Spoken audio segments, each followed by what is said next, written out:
நரசிம்மரை சிவபெருமான் ஏன் கொன்றார் தெரியுமா?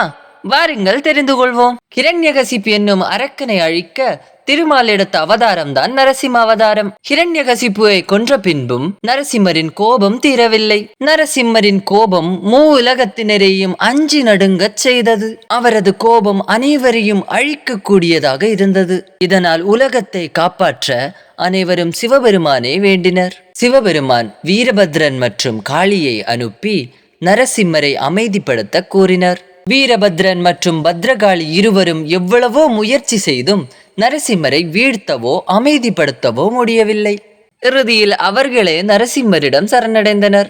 ஆனால் நரசிம்மர் அவர்களை வதைக்க துணிந்தார். எனவே சிவபெருமான் அவர்களை காப்பாற்றுவதற்கு நேரடியாக வந்தார். நரசிம்மரை கட்டுப்படுத்த தனது பேரழிவின் உருவமான சரபா உருவத்தில் தோன்றினார். சரவா உருவம் என்பது மிக பெரிய அசுர உருவமாகும். நிறைய கைகளுடனும் பறக்கும் இறகுகளுடனும் இருந்தது.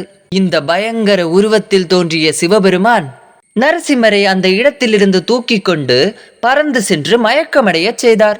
மயக்கம் தெளிந்த நரசிம்மர் தன் தவறுகளை உணர்ந்து சிவபெருமானிடம் சரணடைந்தார். திருமாலின் ஒவ்வொரு அவதாரமும் மரணத்தை தழுவ வேண்டியது கட்டாயம். எனவே நரசிம்மர் தன்னை வதைக்கும்படி சிவபெருமானிடம் வினவினார். எனவே சிவபெருமான் நரசிம்மரை வதைத்து அவரின் மண்டையோட்டை தன் மாலையில் அணிந்து கொண்டார்.